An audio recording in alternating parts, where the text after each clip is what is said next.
ശൈഖുന നേരിട്ട ഏറ്റവും വലിയ പ്രതിസന്ധി എന്ന് നമുക്ക് പറയാൻ പറ്റുന്ന ആ കാലഘട്ടത്തിൽ ശൈഖുനായോട് ഒപ്പം ഒന്നിച്ചു നിന്ന ശിഷ്യന്മാർ, ശൈഖുനയെ സഹായിച്ച ശിഷ്യന്മാർ, ആ ശിഷ്യന്മാരിൽ നിന്നാണ് ശൈഖുനയെ മനസ്സിലാക്കേണ്ടത്, ശൈഖുനായുടെ ആശയം മനസ്സിലാക്കേണ്ടത്, ശൈഖുനായുടെ നിലപാടുകൾ മനസ്സിലാക്കേണ്ടത്, അന്നത്തെ ശൈഖുനായുടെ മാനസികാവസ്ഥ മനസ്സിലാക്കേണ്ടത്, അന്നത്തെ നിലപാട് മനസ്സിലാക്കേണ്ടത്, അന്ന് എന്തെല്ലാം ശൈഖുന ത്യജിച്ചു സഹിച്ചു എന്നൊക്കെ അന്നത്തെ ശിഷ്യന്മാര് അവിടുത്തെ മക്കളാണ് ശൈഖുനായുടെ അന്നത്തെ അവസ്ഥ വിവരിക്കേണ്ടത്.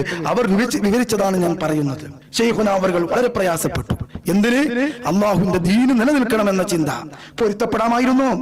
പൊരുത്തപ്പെട്ട് ക്ഷമിച്ചു നിന്നാൽ ഇന്നും സമസ്തയുടെ പ്രസിഡന്റ് എന്ന് വാഴ്ത്തപ്പെടുമായിരുന്നു.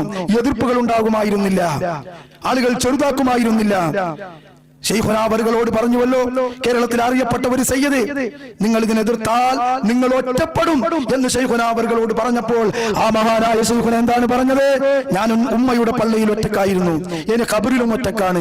അതിന്റെ ഇടയ്ക്ക് ഈ ദുനിയാവിൽ അല്പകാലം ഒറ്റക്കായാൽ അത് ഞാൻ സഹിക്കാം, അതിന്റെ പേരിൽ തങ്ങൾ പ്രയാസപ്പെടരുത് എന്ന് ആ വലിയ സയ്യിദിനോട് മറുപടി പറഞ്ഞിട്ടുണ്ടെങ്കിൽ മറ്റൊരു വാശിയും കടുംപിടുത്തവും ശൈഖുനക്കില്ല ദീനിന്റെ കാര്യത്തിലല്ലാതെ. നമ്മൾ പലപ്പോഴും കേട്ടതുപോലെ ബേപ്പൂരിലെ ഖാദി ശൈഖുന അവറുകളുടെ മുന്നിൽ അവിടുത്തെ ജീവിതത്തിന്റെ അവസാന നാളുകളിൽ വന്നുകൊണ്ട് ശാഫിഈ മദ്ഹബിലെ ദുർബലമായ അഭിപ്രായ പ്രകാരമെങ്കിലും ഇത് സഹിയാകും, മുഅ്തമദായ അഭിപ്രായ പ്രകാരം, ബലപ്പെട്ട അഭിപ്രായ പ്രകാരം ലൗഡ് സ്പീക്കറിലൂടെ ജുമാ ഖുതുബ സഹിയല്ല എന്ന് നമുക്ക് സമ്മതിക്കാം.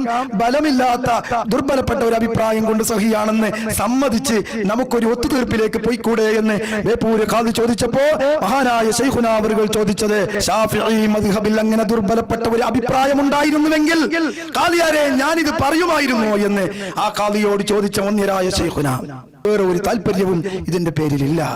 അള്ളാഹുവിനെ പേടിയില്ലായിരുന്നുവെങ്കിൽ, പഠിച്ച ഇൽമിനോട് കൂറില്ലായിരുന്നുവെങ്കിൽ, ആഖിറത്തിൽ അള്ളാഹു ചോദ്യം ചെയ്യുമെന്ന ഭയമില്ലായിരുന്നുവെങ്കിൽ ശൈഖുന സമ്മതിക്കുമായിരുന്നു. പക്ഷേ ശൈഖുന സമ്മതിക്കാതിരുന്നത് അള്ളാഹുവിനെ പേടിച്ചിട്ടാണ്. ഇത് നമ്മൾ തിരിച്ചറിയണം. നമ്മളിത് പലരെയും വാഴ്ത്തുന്നത് പോലെ വാഴ്ത്തുകയല്ല.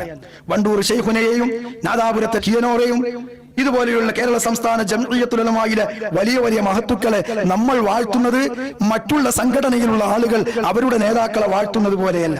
അവരൊക്കെ ഒഴുക്കിനൊത്ത് നീന്തിയവരാണ്.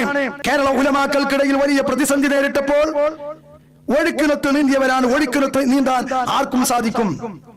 ജനങ്ങളുടെ ഇംഗിതമനുസരിച്ച്, താല്പര്യമനുസരിച്ച് പലരും നീന്തിപ്പോയി. ബഹുഭൂരിപക്ഷവും അങ്ങനെയായി പോയി. പക്ഷേ ആ ഒഴുക്കിനെതിരെ പ്രതികരിക്കാൻ, പ്രതിരോധിക്കാൻ വന്യരായ വണ്ടൂരിലെ ശൈഖുന അവറുകളെ പോലെയുള്ള മഹത്തുക്കൾക്ക് കഴിഞ്ഞ്.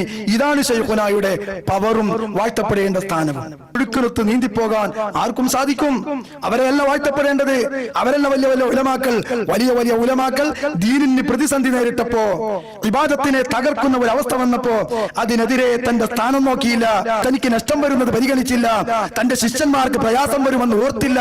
ഒന്നും ചിന്തിക്കാതെ അള്ളാഹുവിനെയും അവന്റെ ദീനിനെയും ഓർത്തുകൊണ്ട്, അള്ളാഹുവിന് ചെയ്യുന്ന ഇബാദത്തിനെ ചിന്തിച്ചുകൊണ്ട്, അത് തകർന്നു പോകരുത് എന്ന് ആഗ്രഹിച്ചുകൊണ്ട്, പേടിച്ചുകൊണ്ട് ശൈഖുന അവറുകൾ അതിനെതിരെ അതിശക്തമായി പ്രതികരിക്കാൻ തയ്യാറായി എന്നതാണ് 20-ാം നൂറ്റാണ്ടിലെ ആ മഹാപ്രതിഭയെ ഏറ്റവും വലിയ തിളക്കമാറുന്ന പ്രതിഭയായി പരിഗണിക്കാൻ നമ്മെ പ്രേരിപ്പിച്ചത്.